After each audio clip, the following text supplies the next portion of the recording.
I mean, remember how he would have the animals on and they would do all kinds of freaky, funky things, and he would react to it, and it was a great spontaneous moment, and it seems like, that's just sort of a standard now for so many talk show hosts. They bring the animals on and, see what they're going to do. So, and also his nonverbal way of humor. I remember growing up watching him. My parents, watched him every night, and I used to beg to stay up sometimes on weekends to watch Friday night, obviously. And his nonverbal humor, all the way until his last days in 1992, when he got off the air, was his timing was so amazing. And you mentioned too about why he left the limelight. I just found a quote here.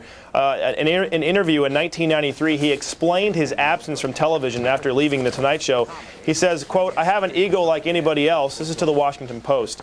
"But I don't need to be stoked by going before the public all the time." That's just Carson. He was a humble man from Nebraska and one reason why he was so likable was because he didn't have that huge Hollywood ego. At least it didn't show on the air. If he had it behind the scenes, you'd never know it. Yeah, along with his timing, I think the facial expressions were just so precious. Even the moments of silence that, he would spend before responding to something. I mean, yes, he definitely. really just was such a master. I mean, everything was almost incredulous to him. He kind of gave you that look. Right. He also, I'm looking here too, he also hosted the daytime game show, Who Do You Trust? That was up before The Tonight Show. That really ran from 57 until 62, and then, of course, took over from Jack Parr. He started in radio. I'm looking at some of the comments here. I have like 5 pages that have been handed to me as I'm talking to you, Derry, just of all the different things he's done in his lifetime, and it's just amazing some of the things that you don't really realize. You think of him just being with The Tonight Show, but a lot of the things he did, and, of course, the marriage of singer Tiny Tim to Miss Vicky. I mean, that was before we were born, but we heard about that. My parents talked about it. You hear it all the time. As one of the highlights from his show. At the time, it was one of the most watched shows, I believe, in our programs in the history of television. That marriage back in, I believe it was 1969, of Tiny Tim to Miss Vicky. Yeah, it was in 69. It was the show's biggest ever ratings. Yeah, and you also have to give him credit for all of the people's careers he made. I mean, so many comedians came out, and they're huge names today. Well, and also, we give him credit, too, for moving television in some respects from the East Coast to the West Coast. It was kind of a big deal back in '72 when he moved The Tonight Show from New York to Burbank. And, of course, a lot of his jokes after he moved to Burbank were about Burbank. In fact, coming out here to the NBC set in Los Angeles, Southern California, where Burbank is. And that was kind of a big moment, too, in television to actually move The Tonight Show. And it was somewhat controversial to move The Tonight Show from New York out here to Los Angeles. Yeah, I mean, this is definitely a huge loss. I mean, I remember how people reacted when we lost Bob Hope. I mean, here is another person who will definitely go down as being a pioneer. Once again, Johnny Carson dying at the age of 79 to complications of emphysema. His family was there with him by his side, so obviously they knew that the end was coming soon. Adam, we'll be getting back to you shortly with your updated information on this. We thank you for that, and I want to bring in my co-host Greg Jarrett, who's got somebody on the phone, rather famous. Yeah, we're going to be joined in just a moment by Jerry Lewis. They're just checking his audio in right now. But Johnny Carson was truly how America said goodnight, myself included. I attended live performances of Johnny Carson on several occasions in Burbank, California. It was always a wonderful show because he was such a tremendous talent. He dominated the airways with big stars and big ratings. And one of the big stars before Johnny Carson ever took the position, taking over from Jack Parr in 1962, was Jerry Lewis, who I believe joins us now on the phone. Jerry, thanks very much for taking a few minutes. Your thoughts on the day that Johnny Carson has left us? Well, you know as well as I do that Johnny Carson made an awful lot of people laugh and an awful lot of people happy. And I have always said this, that any time a man who provides laughter to the masses should have eternal life. Maybe we'll get legislature to legislate that, but losing Johnny is devastating because he was such a force in television and for this country, and his talent was exceptional, more than he ever let us know he had. And it's a terrible loss, and my heart hurts because I adored him and loved him as a friend, and the most important thing that I can say about Johnny was he was a most decent, marvelous man I'd ever known, and we're going to miss him a lot. Jerry, he was incredibly adept at interviews. He was so comfortable and conversational. What was it about him that was so engaging? I think because he had great personal esteem and he felt great in his skin. And I think that he projected that and made others comfortable because of that.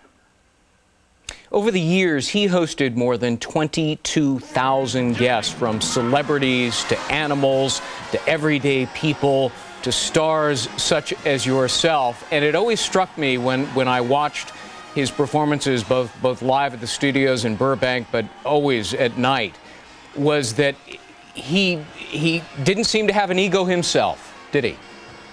As a matter of fact, he was a very shy man. Very, very shy. And every time he stepped through that curtain for 30 years, you can bet he had cotton mouth for a moment or two, like all of us get before we go out. But Johnny was very shy, had a problem in crowds, and really loved his being able to be a recluse when he wasn't working. He also developed this sort of defense mechanism that was comedy itself. You know this as a comedian. Yeah. He would throw out a joke now and again that would absolutely bomb. And then, Jerry, he would have that look on his face. Yeah, absolutely. I mean, he had a couple that he used on purpose. I've never known anybody that wanted to go into the dumper on purpose, but he did it because he was able to work it into something magical. Yeah, in fact, the audience would actually laugh at his reaction to their reaction to his bomb. Oh, of course. That was the secret. That was his magic. And there's nobody that ever did what he did before, or will there ever be anyone after. Yeah. And he came up with so many different skits, too, Jerry. I mean, you're a great comic actor, a man of many faces. But Johnny had that talent, too, didn't he? Oh, Johnny had an incredible feeling for the physical. He knew and understood that slapstick, along with being a cool monologist, you had it all. You covered all sides of the audience with your ability to do that. The reason that the animals were so funny was because of his reactions to them. They weren't funny. There wasn't a funny animal there except a monkey. But he had magical responses. And remember, a great actor doesn't act as much as he reacts. And that's Johnny. Yeah.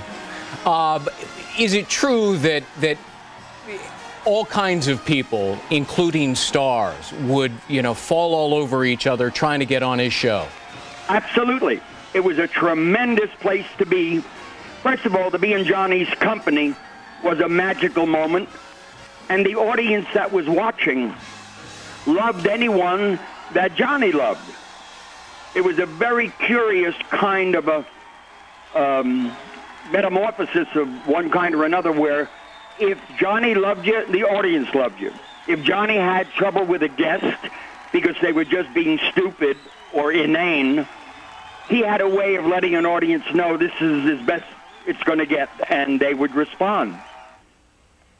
Yeah. At one point in time, The Tonight Show with Johnny Carson, Jerry, accounted for 17% of NBC's total revenues. I mean, that's got to rank right up there with Uncle Milty and a couple of others as being the top stars ever in television, right?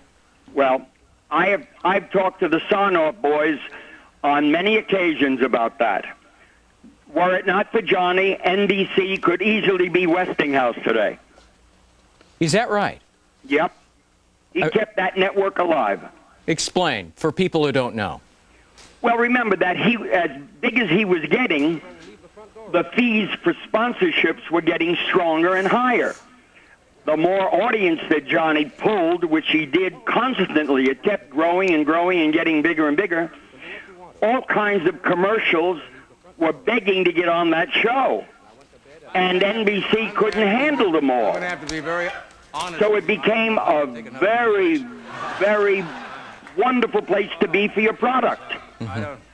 I don't know what to say. Jerry, hang in with us for just a second here for those just tuning in right now at 15.